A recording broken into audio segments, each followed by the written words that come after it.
Welcome to the show, everybody. This is the Farsi Show presented by MyBookie, mybookie.ag. It's lovely. It's wonderful to have you along for the ride. I had this two realizations yesterday when I was watching the Phillies, and the first one was a couple of maybe 2 weeks ago. I was like, baseball's every day. Love baseball. Baseball's so great. And then, at this point, I'm just like, oh, it's every day. God, make it stop. Actually, a fleeting thought ran in and out of my mind. Yeah, which is exactly what a fleeting thought is. During yesterday's game, and it was, I miss the Sixers. That's what ran right through my brain. I miss the Sixers. That's what it was. I missed at least those guys. I got the feeling at the end of the season, despite being terrible, they were at least working their asses off. Like I just see the same mistakes made by this Phillies team. And one of the guys that I was actually waiting to have a different approach, Alec Boehm, actually had a different approach for 3 of his 4 at-bats. And the one time I really wanted him to have a different approach, that's the one time he didn't have a different approach. He hacked at the first pitch and went down to the count 0-1 when I thought it should have been 1-0, and it was different after that. But in 3 of the 4 at-bats that he had, he took the first 3 pitches of those at-bats. One of them resulted in a double. And then that put runners on second and third with nobody out. And then the Phillies just went down as they're now, they went 1 for 11 last night with runners in scoring position. I think they're 3 for their last 31 with runners in scoring position. That ain't good. Taijuan Walker last night, I think we were all waiting for that moment where the 2024 version of Taijuan Walker would show up again, and it was like, hey, there he is in the second inning. And, that was really the only inning where he was god-awful by any means. I certainly didn't like him giving up home run balls, but I also didn't like him giving the Giants more opportunities to hit home run balls by throwing a double play ball, comebacker to him, into center field, throwing well wide of Trey Turner, who was covering second base, in hopes of turning a double play. By the way, an inning-ending double play, and instead he just threw it into the outfield. But the other thought I had when I was watching last night's game came after the game. And I'm listening to Rob Thompson, and I just had this thought, like, it's 162 games. People constantly on the postcast and all that, and people on social media, always criticize, and they've done this for quite some time with Rob Thompson. The man seems to have no urgency whatsoever. And last night he said something that it was the last thing I thought about when I went to bed. It was the first thing I thought about when I woke up this morning. And it was, we have a good team with a snicker. We have a good team. I'll let you hear it in a second, but I was like, the confidence in this man, God bless him, because nobody in Philadelphia feels confident about this Phillies team right now. And I don't think that there is, like, I was like, this guy doesn't understand the city that he's in. Doesn't understand it. And I'm not saying that this is a damning allegation or anything like that when it comes to Rob Thompson, but the name I'm about to attach him to would damn him to a lot of people. And that is Gabe Kapler. Gabe Kapler got criticized for being the least Philly coach manager you could possibly have. I thought the man was very genuine, Gabe Kapler. And I do think that Rob Thompson's very genuine. But when it comes to a sense of urgency, I never get that vibe from Rob Thompson. I got that vibe a little bit from Gabe Kapler when he was here. He understood the pressure-packed situations and all that. But Rob Thompson is just so even keel. Hey, if you're a ball player, I'm sure you love that.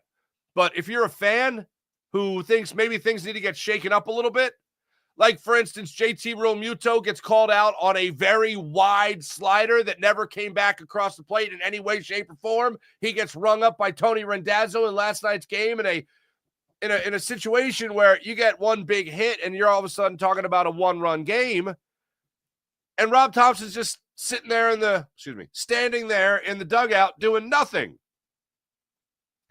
It was so far out of in my mind, it was so far out of character for Rob Thompson to run out there and argue the call to try to get something going for his ball club. It would be so out of character. I never even thought about it in the moment. Somebody had to bring it up to me in the chat after the show. Like, why doesn't Rob Thompson go up there and get run? I'm like, that's actually a good point. And I don't mean actually. I don't mean to throw that in there to insult the fan that said it. I mean to throw it in there because it's so out of character of Rob Thompson. Actually go up there and Rob Thompson's actually going to go on. Didn't even dawn on me. And I'm like, well, yeah, where's the fiery manager every once in a while? Even the nicest principal in the world's got to be tough every once in a while with the kids. Got to be stern. Got to be an authority. Where's that coming from, Rob Thompson? It's cool. It's April.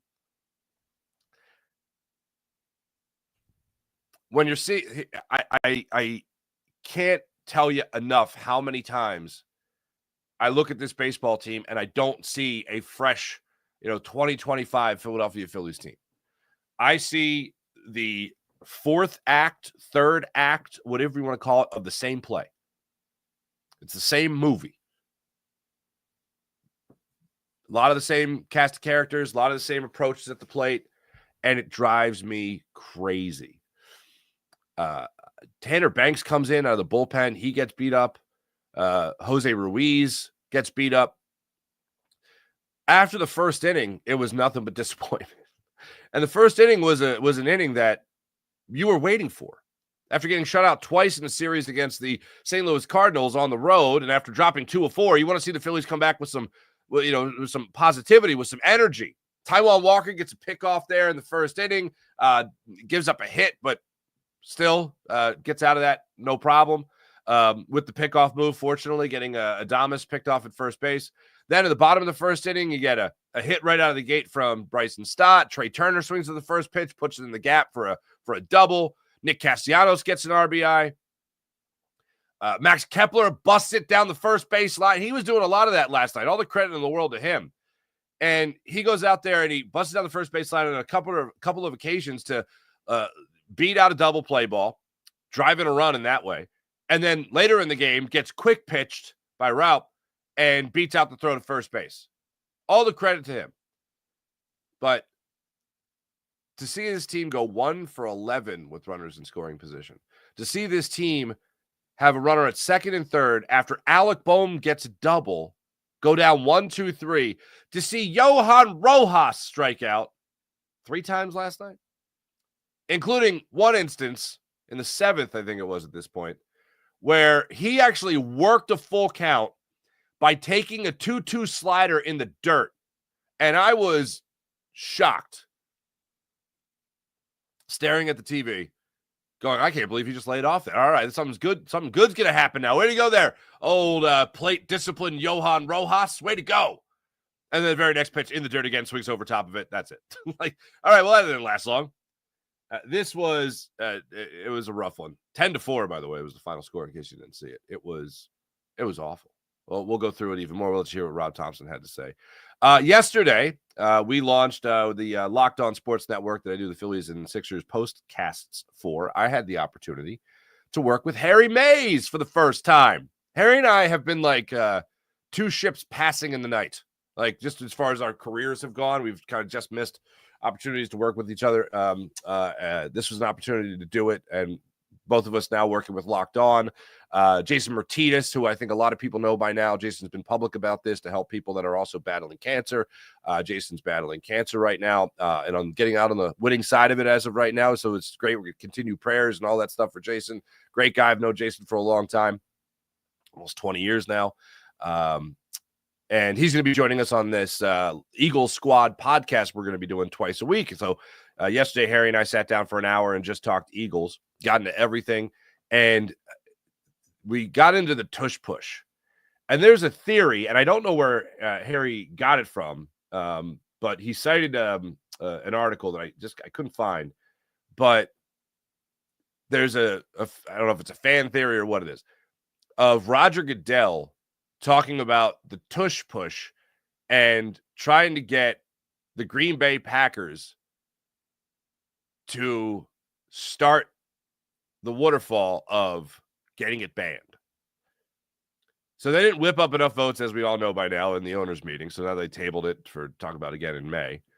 But the idea was that Goodell, if you do this, I'll get you the draft.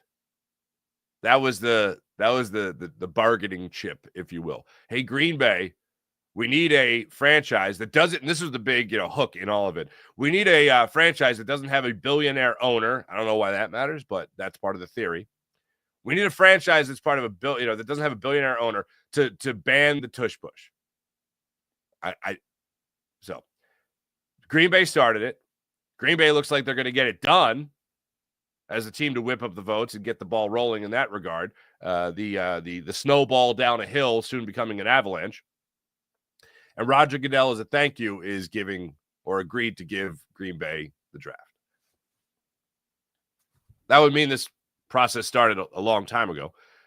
To me, every time we've talked about the tush push on this show, I feel like as a Philadelphia sports-based show, anyone watching this who's not Philadelphia is going to think it's just bias. But to me, it really drives me crazy, the arguments against the tush push, when they are literally just a toddler giving a hissy fit. They just want something because they want it. There's no reason for it, and the reasons they give hold absolutely no substance to them whatsoever. Injuries, nobody's been hurt. It's not a football play. Actually, it's the most basic football play you can have. It doesn't look good. What? I don't like it. Okay, well, at least that's the one thing that you could tell me that holds a little bit of water, is that you don't like it, because what am I going to do? Just think you're lying? I mean, I question the reasons you don't like it. I think it's just because the Eagles are really, really, really, really, really, really good at it. And the other thing that's wild, and I threw this number at Harry yesterday during the show, and I know I've told you guys this before, but what's really astounding to me is that we are led to believe that the Eagles are the only team that are able to run this with any success. Like, I asked Harry yesterday, I said, hey, if the Eagles run this at an 82% clip of success, with an 82% clip of success, what would you say other NFL teams, when they run this play, what would you say the success rate is? And he was like, and this is exactly what I thought. He was like 5%, 2%. And I'm like, yeah, that's exactly what I thought before I saw the numbers on ESPN. And it was 69% successful anytime another team runs it. So this is just the Eagles run it better than anybody. Let's take it away. That's what it is. If you're putting evidence out there for injuries, we're going to be waiting a long time. And I'm going to go ahead and assume that now, and between next month's competition committee meeting, I'm going to go ahead and assume that nobody's going to be hurt in the tush push between the owners' meetings this month and next month. I'm going to go ahead and assume no one's going to get hurt in the tush push. So it just, Harry put the quarter in the machine yesterday of just re-aggravating me as far as this even being a conversation. And here's one thing I do love about it. It is the most basic football play there is. People are talking about, it's like a rugby play. You know what's kind of like rugby? Football is kind of like rugby. Anyway, the older cousin or older brother, if you want to call it like that. So that quarter is definitely in the machine again. The other thing we got into also was talking about, of the free agents that have been acquired by the Eagles right now, before the draft, before anybody else is added, like Justin Simmons, before anybody else is added, of the guys right now, who is the guy that's supposed to step up the most of these, like, 1 year prove it deals, the buy low guys, hopefully get a huge return in the investment, that. Who's going to be that next Zach Bond? And when I thought about it in that context, like, who can be the next Zach Bond? Like, how many of these guys are going to sign to 1 year deals and then sign to mega huge deals after you still got Jalen Carter to pay? After who's going to reset the market? You still got to decide what you're going to do with Jordan Davis, Quenyon Mitchell, Cooper DeJean. What's going to happen with these guys? So there's one name of all the guys that have been added. And it's funny because A.J. Dillon on the offensive side of the football, like, I don't think a lot of people look at A.J. Dillon and say, oh, this guy's going to be great, But because ultimately you want Saquon Barkley to continue to do what he did last year. If he just does that, then who cares who the backup running back is, But I think about the role that Kenny Gainwell had last year. All he had to do was stay fresh and get positive yards. Keep moving the ball forward. Oh, Saquon's not in it. Maybe they're gonna throw it. No. Good job by Jalen Hurts. Good job by Kellen Moore. Good job by Nick Sirianni. I say Jalen Hurts because of pre-snap reads. If he's checking down to a run with Kenny Gainwell because they think Saquon's out, so they're not going to run it. So he runs it with Kenny Gainwell, and Kenny Gainwell breaks off a 10-yard run. Like, Kenny Gainwell did that multiple times throughout the year, consistently throughout the year. I have a lot of confidence that A.J. Dillon can do that with this offensive line, certainly. So I think he's going to be exactly what you need as far as a backup running back goes. And if, God forbid, you miss Saquon at any point, I think he can fill in rather well. But there's one name, and it comes to the defensive side of the football, where I think you have the biggest gap between where you're at now and where you could be by the time the season starts or midway of the season. You have the biggest amount of improvement to make, and also biggest amount of prove it to show when it comes to losing as many starters as you did defensively and then investing in these one-year deals to see who the next guy is that could step forward of the free agency class to this point. There's also one guy that I think the Eagles are going to be looking at this year to take another step forward. I'll call it a third step forward in a year when it comes to taking on a bigger role, bigger responsibility, and also being leaned on for more production in the upcoming season. We'll get to those names in a second. But last night's Phillies game, I touched on a lot of this stuff already. It's just wildly frustrating. Now, to go to Alec Bohm, first and foremost, a couple of pitches that he took, especially in his first two at-bats, those were pitches that normally you would see him try to jump on. You saw curveballs that hung up there a little bit that he took. You saw pitches that were down in the zone that he took that were balls, but curveballs were dropped in for strikes, and he took it. He did not appear at all to be afraid of going down 0-2.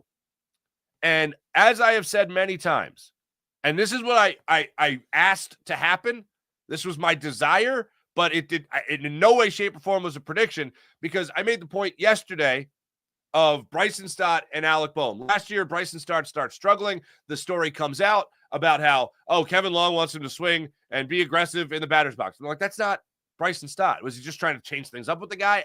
I don't know, but it didn't work. Maybe it didn't work more so because of injury, but that's not Bryson Stott's approach. Of all the guys in the lineup, he's the least afraid to be 0-2 in the count. So I start noticing more and more that Alec Bohm was just not changing anything in his approach. 1 for 24, and not changing anything in his approach. And that one was, again, a just very well-placed grounder to the shortstop in St. Louis that he beat out, or he was able to get an infield single on. So I'm watching this with Alec Bohm. No signs of changing anything. They're dropping him in the order. Still no change in approach. So last night I noticed patience, and I go, this is different. This isn't the Alec. Are they finally telling him to reverse course? Maybe last year they told Bryson Stott, all right, do the opposite of what you normally do, and hopefully that takes you out of it. Are they now telling Alec Bohm, do the opposite of what you normally do, and hopefully this will take you out of it? Hey, look, a double's great. Maybe hitting later with a runner in scoring position later in the game. I think it was the 6th or 7th inning. That'll really take him out of it, because that's what he's done really well throughout his career, is hit with runners in scoring position. That's how I'll know Alec Bohm is going to break out of this slump, when he's hitting with runners in scoring position. So last night he gets up there in the first at bat, and he shows patience. He eventually strikes out, but sees a 7-pitch at bat. So result not great, but this is where you argue philosophy over result. I'll take it from Alec Bohm at that point. He struck out on a 2-2 curveball down the zone, but again took the first 3 pitches. Next, he comes up in the 4th inning. Took the first 3 pitches of the at-bat again. This is where he gets the double to left center field. Now, after a Max Kepler infield single to short, that's the one he thought he got quick pitched on, if you watch the game. And he beats it out to first base. And next thing you know, he got runners on second and third with nobody out. You're down in the ballgame at this point, 6-3.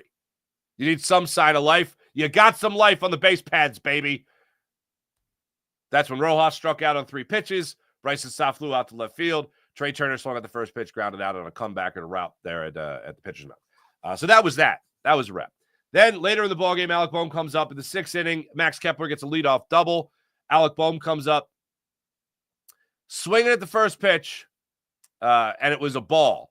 It was up and in. And I'm pretty sure, even with the inconsistency of Tony Randazzo's strike zone last night, this would have been a 1-0 count in favor of Alec Boehm, and Patience would have played, done him well. Unfortunately, he quickly goes down in the count 0-2, ends up grounding out to first base. But Kepler was able to take third, so a little positive there. But if he would have stayed true to the way he went into the game in his first 2 at-bats, I think he's looking at a much better AB in that situation, especially with a runner in scoring position. Later in the ball game, comes up in the 8th inning, strikes out again. This time he's looking at a sinker that was in. He had a problem with it. It was a 4-pitch at bat. He had a problem. He took pitches, though. But he had a problem with it. I thought it was a good pitch, and that was that. But I like the overall approach of the plate, with the exception of the 1 at bat there in the 7th inning, or 6th inning, rather. That's the only way I think he gets out of this. That's the only way he goes on to hit with runners in scoring position. If he shows patience at the plate, because what he has been doing has just dug that hole deeper and deeper and deeper.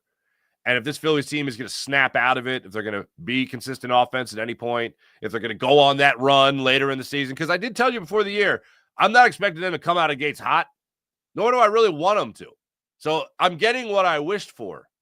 And it still sucks because it's not fun to watch a baseball team lose. But I'd rather than peak later in the season.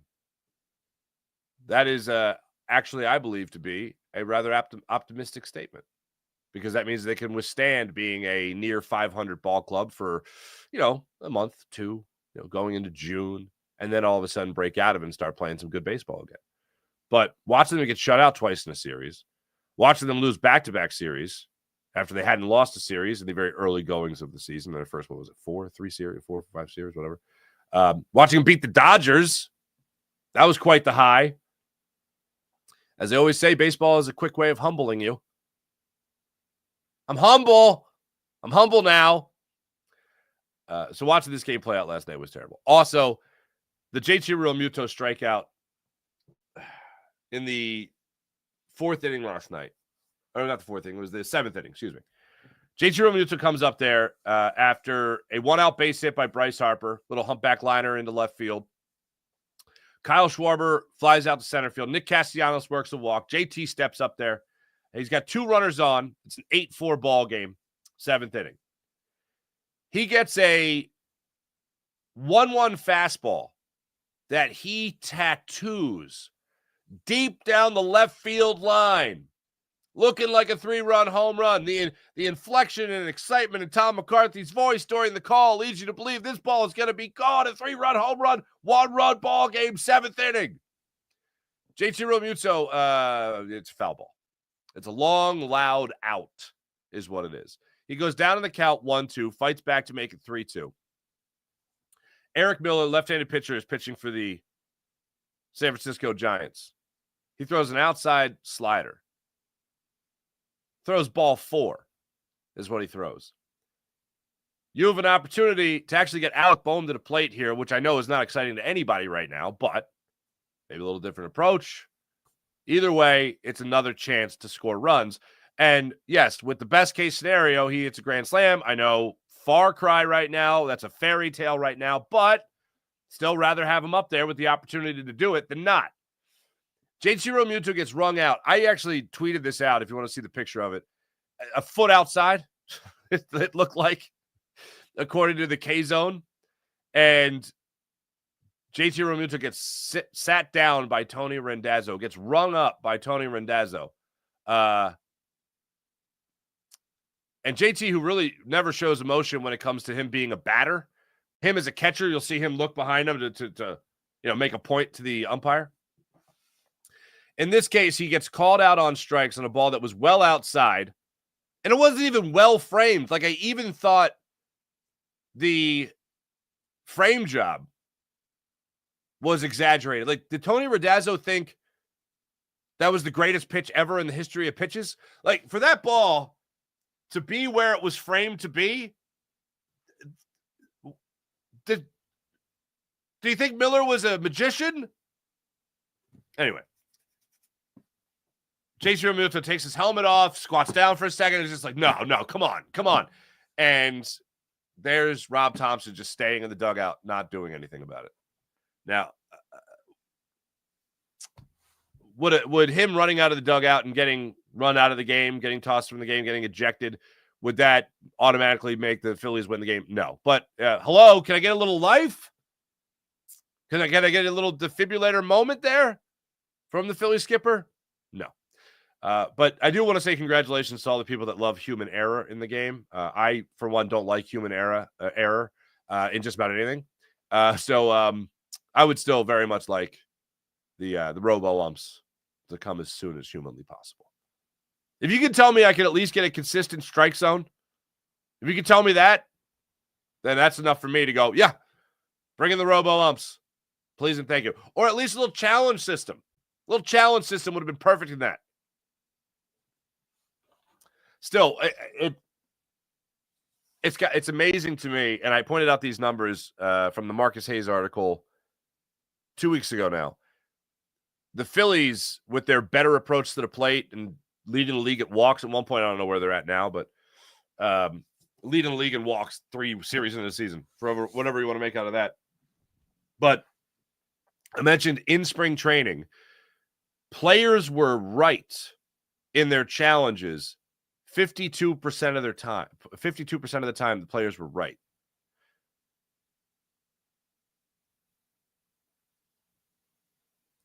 If the umpires want to keep that part of the job, their job, I think they got to be a little bit better than 48%. If anything, just trying it in spring training showed exactly why you need it right now in Major League Baseball. And if you don't want to do full game robo-umps, and by the way, this isn't a problem with the Phillies. This is a problem with baseball. This isn't why the Phillies lost last night. Let me just be clear. It's a problem with baseball overall.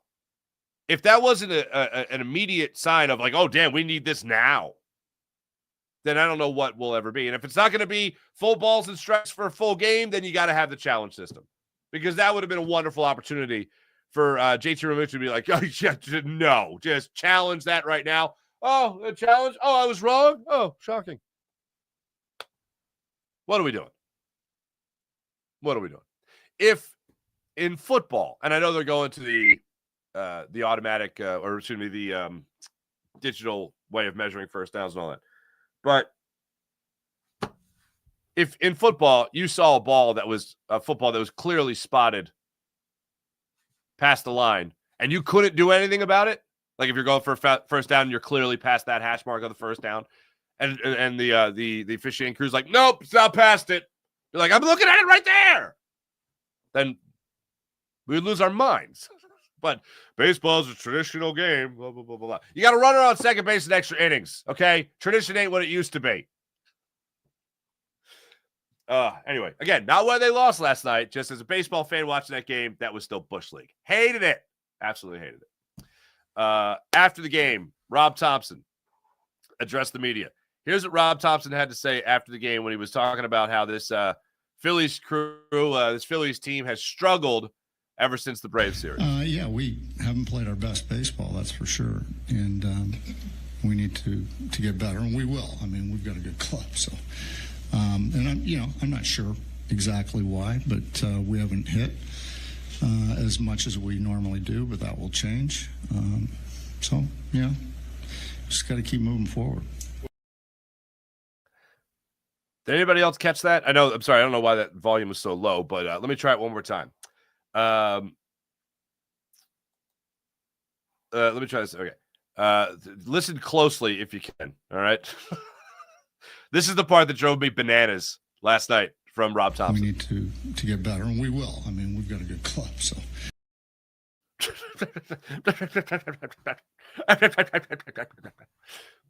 We need to get better, and we will. We got a good club. Hey, look, I'm in the minority. I think the Phillies are a good baseball team. I think they suck right now, but I still think they're going to at least make a wild card. I still think they're going to make the playoffs. They might suck right now. Let's acknowledge again. They might suck right now, but I do believe they're going to get better. But Rob Thompson going with the attitude of like him doing it as a manager, being there with the club after being shut out twice in one series, man.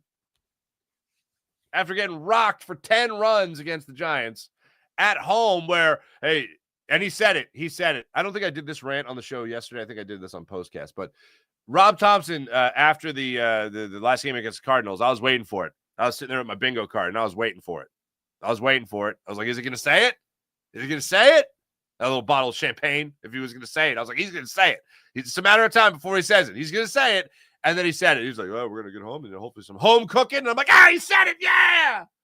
Home cooking. Home cooking worked in the first inning. You got a couple runs there. That was nice. Nick Castellanos hit a home run last night. That was fun. 4 runs is nice for an offense, especially when you just went through 2 where you didn't score any. But 4 runs is like, oh, you scored 4 runs, you should win that game. It's like, yeah, that's going to be a good game probably. You scored 4 runs, you should be in it. It never felt like the Phillies were in it, especially after that second inning. And I do go back to that ball by Taijuan Walker because Taijuan Walker had one horrible inning last night. He had 99 pitches in 5 innings. He had one horrible inning, blow-up inning. It was the second inning. That was awful.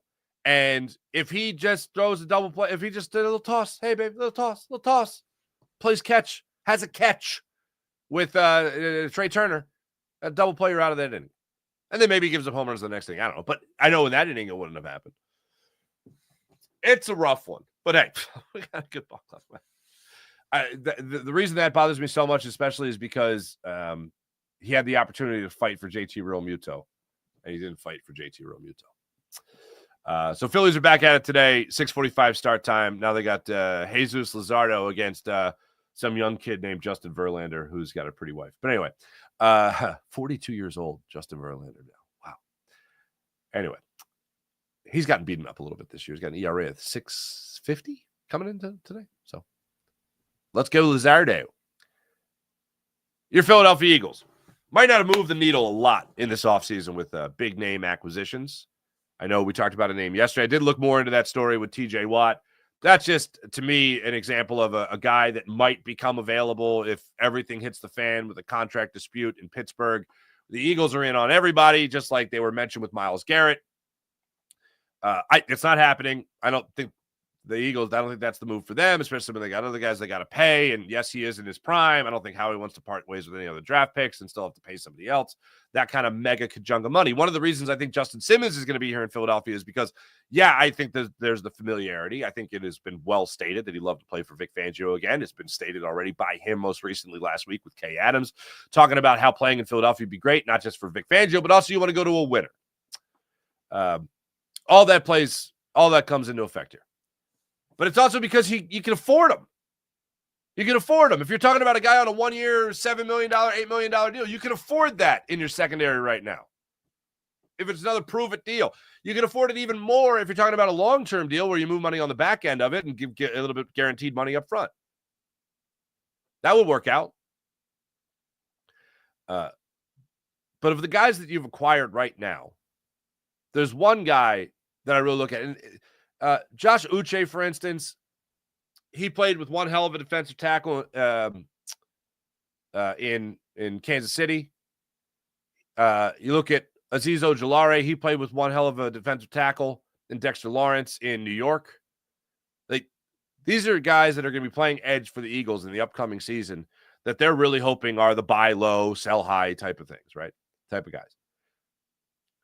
Adoree Jackson on the outside, I mentioned, I don't think you're going to have a huge drop-off from the way Slay played last year to what Adoree Jackson can bring to the table this year. And I certainly think Adoree Jackson can go on and have a better year next year in this defense than Darius Slay will have next year in that defense in Pittsburgh.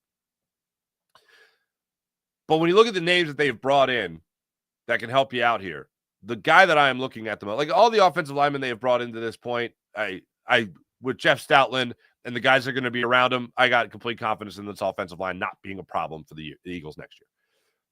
The one guy I'm looking at that I think will have a breakout, prove-it type of year, and he's got 8.5 sacks under his belt already. Uche obviously has 11.5 sacks. last year. That's good. Some years ago there with the Patriots. That's good, but whatever.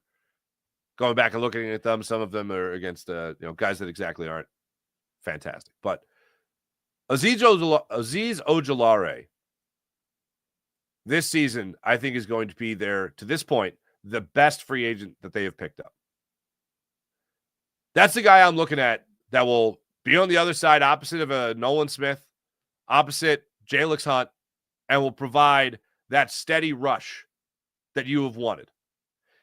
If anything, I think his base, when healthy, is going to be, at the worst, what you got from Josh Sweat last year. And Josh Sweat had a pretty good year, led you in sacks. Nolan Smith's a guy that is already on the roster from the 2024 team that I see taking the biggest step forward next year. I think, look, I had a big helping, Thanksgiving-sized portion of crow last year, watching Nolan Smith progress as the year went on. He's a guy that's on the roster that was on the roster last year that I see taking another big step forward this year. But of the new guys to this point, the guy that I see having the biggest impact is Azeez Ojulari. I think the speed is there. I think familiarity with the guys that he's around, I think that's going to be there. That's certainly going to help things. Because when you have those guys that you already trust and have that relationship with, and they're telling you about what Vic Fangio wants to do or what Clint Hurt wants to do on the defensive line, oh my goodness. That just expedites the process tenfold. And if you're already having conversations with these guys, then that means forget about just mini camp, getting your feet wet in whatever new system you're going to be in here. You already got a leg up here because of the relationships that you already have in place. But overall, it comes down to talent, and it comes down to staying healthy. I think he absolutely has the talent. Like, we talk about it a lot in this regard with Dallas Goedert, who, just while I'm mentioning his name, I'll also say, yes, I do think he's played his last game as an Eagle. But Dallas Goedert, to me, is an all-pro talent, a Pro Bowl talent at least, but just doesn't stay healthy long enough to prove it. Azeez Ojulari, I think, is very similar in that he's got all the talent in the world. It's just you have to stay healthy enough to prove that you can be good enough for long enough to earn a Pro Bowl, to lead a team in sacks, to acquire the numbers, to stack the numbers that you need just to validate how good you really are. Because that's exactly what people are looking at. Not everyone's watching film. Oh, wow, we beat the guy there. That's pretty good. No, people are looking at stats. And ultimately, stats also come down to how healthy you are. So you're out there long enough to acquire those stats that look really nice. But when you talk about a guy that played well in New York, talking about a guy coming here to Philadelphia to take that next step, I mean, that's kind of been the good thing of Philadelphia. We talk about a guy who used to be playing for the Giants and comes here to Philadelphia and then reaches his full potential. And unfortunately, in some cases like James Bradbury, you max that out rather quick. But Azeez Ojulari, I think, is going to be the next guy that makes New York Giants fans cringe when they're playing the Eagles. More so than Adoree Jackson. As high as I might be on Adoree Jackson coming here to Philadelphia. But I do look at a guy like Azeez Ojulari and see him being the biggest impact player of the offseason. I think it comes down to his quickness. I think it comes down to the leg up he'll have with the relationships on this team and getting to know the defense he's going to be in here. And also, the training staff has done a great job of keeping these guys healthy. I'm going to go ahead and buy into the MetLife Stadium turf not being good for anybody. Playing on that natural grass. That'll help out Azeez Ojulari as well. But I think just overall talented, and even if you want to throw in the age-old argument of he's due, I think he's due. Uche, I'd like to see a good year from him as well. But again, you go back and you look at his 11.5 sacks. 3 of those I think came against the Indianapolis Colts in a not so great game that anybody had there on the Colts. But if you're picking the free agent from this class so far to step up, I think that's going to be Azeez Ojulari. That's the guy I'm going to be looking at on this roster. We need to get better, and we will. I mean, we need to get better, and we will. I mean, we've got a good club, so. Well, that's pretty dope. Thank you. All right, let me tell you about the Game Time app. Want to go to the game? Want to go to the concert? Want to go to the comedy show? Game Time app has you covered. Download the Game Time app, create an account, use promo code Farzy, and get $20 off your first purchase on the Game Time app. Hey, maybe you want to go to the Phillies game tonight. Get $20 off. No, you know you'll get your money's worth. When you download the Game Time app, Use promo code Farzi for $20 off your first purchase. Game Time app also gets you into concerts, comedy shows, the big event, whatever it might be. Game Time app has you covered. You can also view your seat before you buy, so you take the guesswork out of buying tickets. Don't forget about the Game Time guarantee. If you find tickets in the same section and same row for less money elsewhere, the Game Time app will refund your account 110% of the difference. How about that on the Game Time app? So download the Game Time app, create an account, use promo code Farzi, get $20 off your first purchase. What time is it? Game Time. Terms apply. How about PHL Sports Nation? Philadelphia Sports Nation, enhancing your Philadelphia sports fan experience across all social media and blogs. That's phlsportsnation.com. How about our friend Brett over at Sky Motorcars, skymotorcars.com. Check out Brett's amazing inventory at skymotorcars.com. Let's get into the chat check. Chat was popping off at one point this morning. Good morning, everyone. Nice to see you.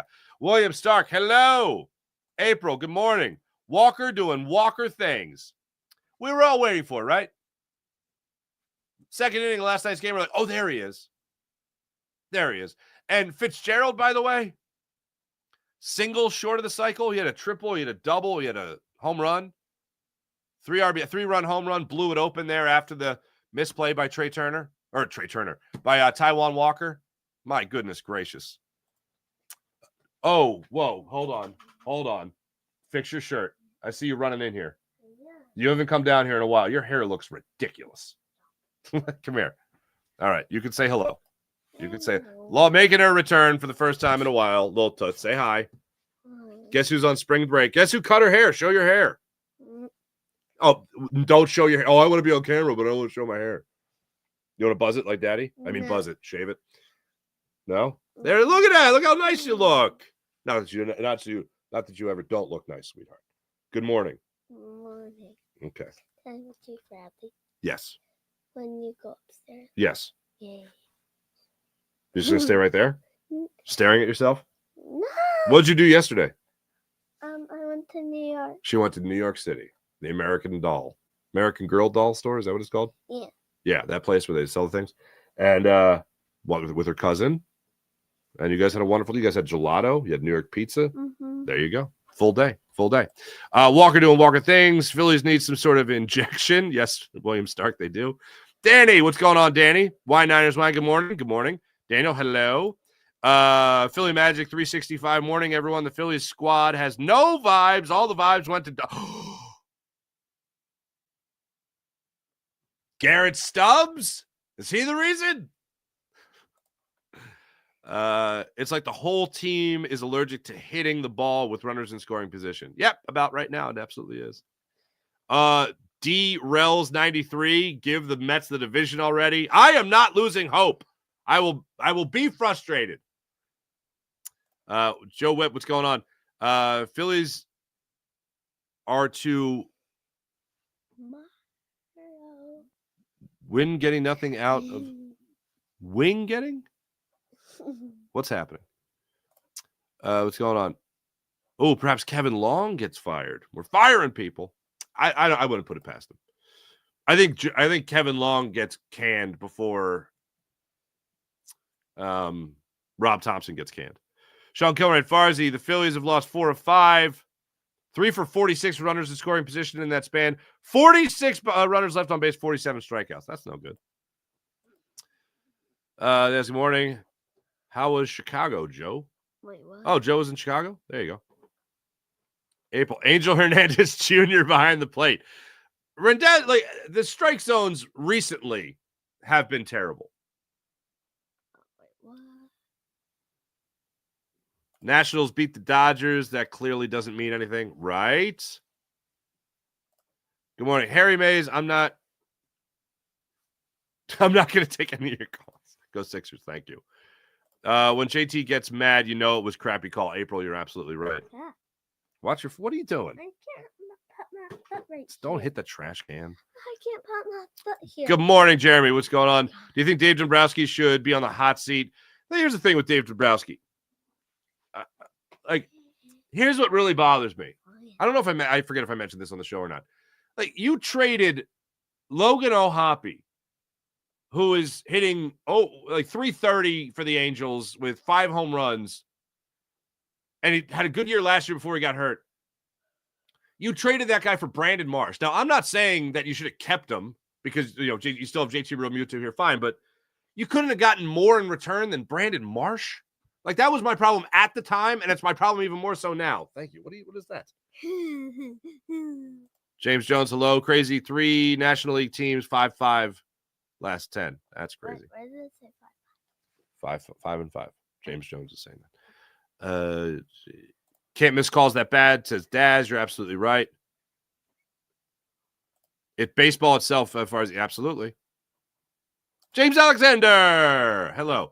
Good morning, Farzy. It's early. My Phillies have to get better at pitching and batting. Those are two very important parts. I concur. 2 years after surgery, Painter should be ready by now. I agree, Joe, but they're going to be extra cautious with Andrew Painter. Philly Magic 365. Goodell should be fired for that. Like it's bribery and corruption in an elementary school. Like Goodell is ruining football for us all. Yeah, I think it would be a hard thing to prove, unfortunately.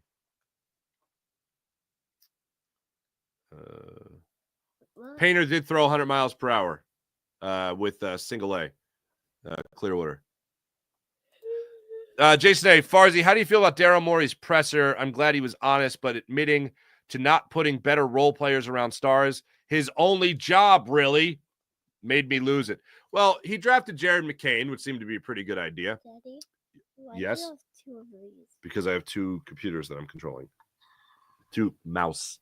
2 mouses? 2. I don't know. Do you call it mice if they're 2 for a computer? Or are they...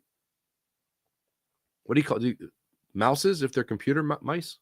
I don't know. I just blew my own mind. That's a really good question. But Jason A., Daryl Morey's problem. So at the time they acquired Eric Gordon and then re-signed Kyle Lowry, I was like, what are we doing? We're just trying to get as old as humanly possible on this team? That doesn't seem like a good idea. And then after the season, I listened to Daryl Morey. He's like, well, I think we got old a little too quick. Got to remember, we got to make it through the season before we get to the postseason. It's like, hey, thanks, Daryl. First day on the job? First day on the job? First day. Hey. Oh, April says hello. Says hi, April. Hey. Say hi, April. Just don't do that. Say hi, April. Hi, April. Say hi, everybody. Hi, everybody. How are you liking softball? April wants to know. Good. Sean's saying good morning. Say good morning. Good morning. Jason says good morning. Say good morning, Jason. Good morning, Jason. That's very nice. Jason, you were on the same page with Dambona. I do love that pickup. He had a really good draft. He's had a really good draft. Why do I keep hitting stuff? Guys, there we go. Mullet Alvarado. What's up, Mullet? Angel Hernandez was somewhere in the couch smiling. I had the same thought last night. Mullet's also saying good morning to you. Say good morning, Mullet. Good morning, Mullet. Thanks, everybody in the chat. You guys are great, as per usual. Yeah, the stuff from the Daryl Morey press conference. All right. Stuff for Daryl Morey press conference. Monoliths. Okay. Somebody's got the early morning sillies because she doesn't have school for a week.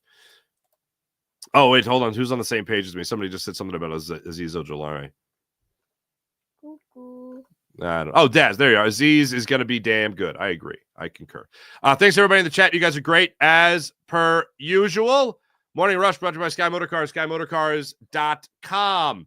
Phillies back at it tonight. 6:45 start time, as I mentioned. Jesus Luzardo against Justin Verlander. That goes down tonight.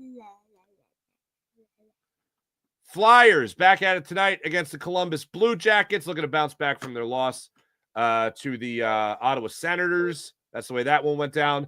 2 games left in the season, tonight and Thursday night for the Flyers. This is their last home game tonight, 7 o'clock puck drop against Columbus.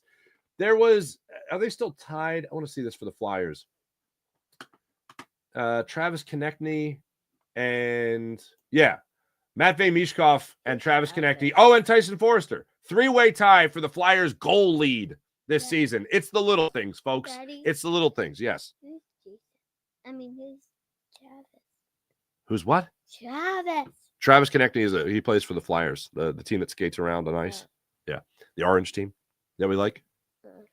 Konechny, Mishkov, and Forrester. 24 goals on the season. I'm rooting for Mishkov. Break it. Be the leader. Be the leader. Thanks for watching. Thanks for listening, everybody. This has been the Farzy Show presented by MyBookie, mybookie.ag. I'll be back with you guys tonight on Locked On Phillies YouTube channel, breaking down the Phillies game. And then I'll be back with you guys tomorrow morning for the Farzy Show. Have a great rest of your day, everyone. My name is Mark Farzez. It's the Farzy Show. Back with you guys tonight. See you then.